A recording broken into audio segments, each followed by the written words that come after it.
Ponds come in all shapes and sizes, creating a diverse habitat.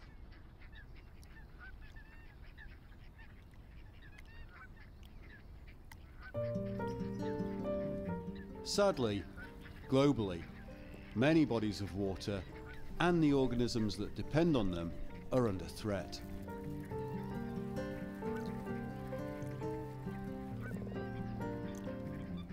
From your common to your rare and unexpected animals. But not all is lost.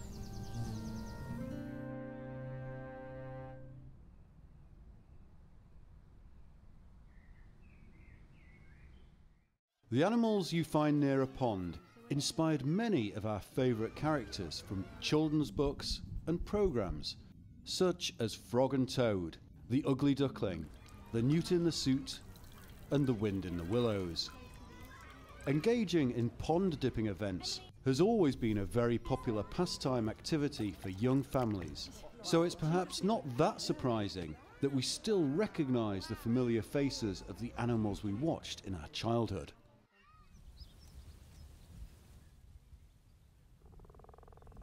Ponds can vary in size from 1 square metre to 2 hectares.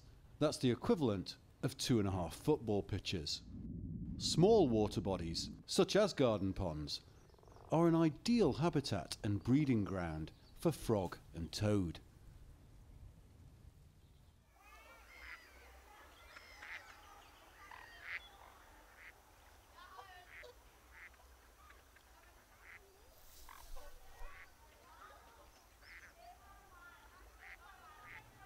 Park ponds are an ideal habitat and breeding ground for Britain's larger bird species, like the mute swan. Just like in Hans Christian Andersen's fairy tale, every summer we can observe how the mute swan, Britain's royal and largest bird, raises the ugly duckling into a beautiful swan.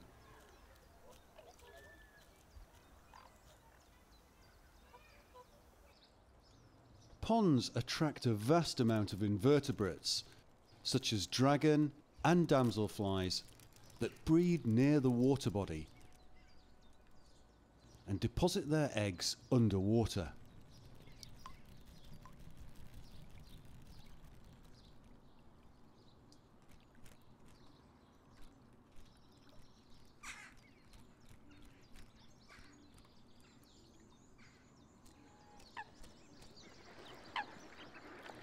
During the mating season in summer, insects can become so numerous, providing a real feast for many other animals.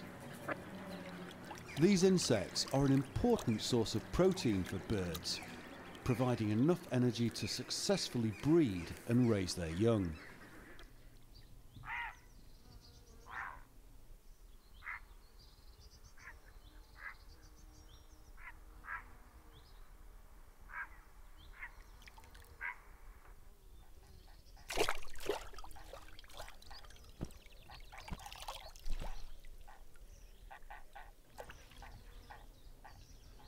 The majority of the UK's ponds are man-made.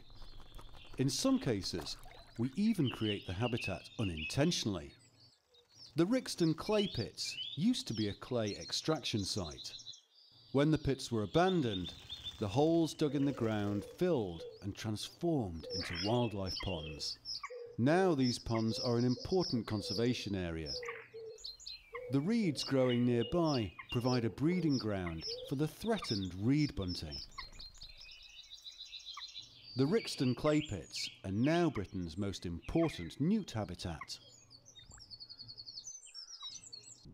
The great crested newt, Britain's largest and most endangered newt species, lives the first 4 months of its life underwater, after which it emerges onto land. Once they are old enough to breed, they remain close to the ponds and will return to water during their breeding season. Loss of suitable habitat has resulted in the great crested newts being pushed to the brink of extinction within the UK. And it's not only the great crested newt which struggles for survival. A grave round face with whiskers, with the same twinkle in its eye that had first attracted his notice. The water rat, or water vole, is Britain's largest vole species and is well known in the UK as it's one of the main characters, Ratty, in Kenneth Grahame's children's book, The Wind in the Willows. Now, Ratty is Britain's fastest declining mammal species. Great crested newt and water vole populations have declined drastically and now require governmental protection to not go extinct in the UK. What has caused their populations to collapse? Pesticides and fertilisers used on crops are one of the main chemical pollutants that run off from the fields and cause the intoxication of water bodies.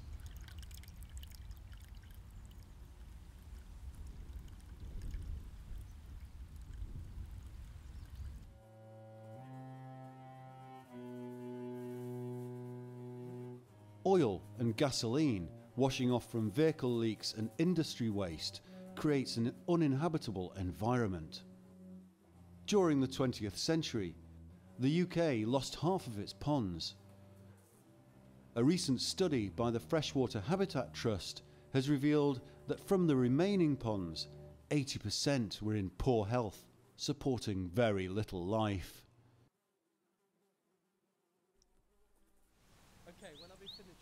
But some ponds are surprising. Usually ponds are freshwater bodies. However, brackish ponds are a mix between fresh and salt water, allowing a different diversity of life to thrive. The importance of ponds drives scientists to research this habitat in order to protect it.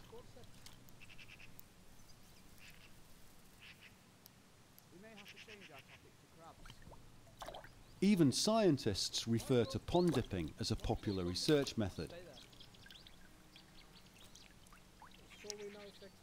The animals indicate whether the water bodies are healthy or not. Organisations like the Freshwater Habitat Trust developed a water-friendly scheme for farmers.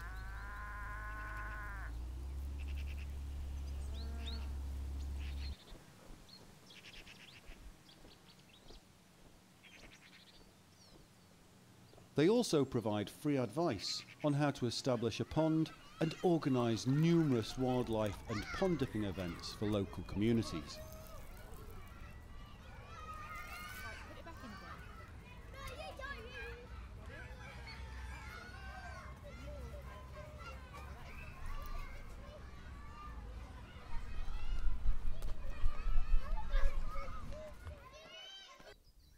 If you want to do your own share of habitat protection, you can join as a volunteer. Or simply take a shovel and build your own little wildlife haven in your garden.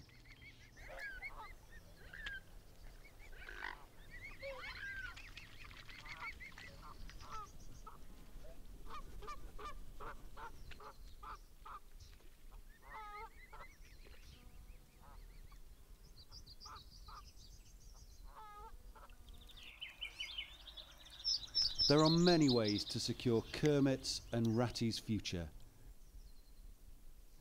And with very little effort, everybody can help.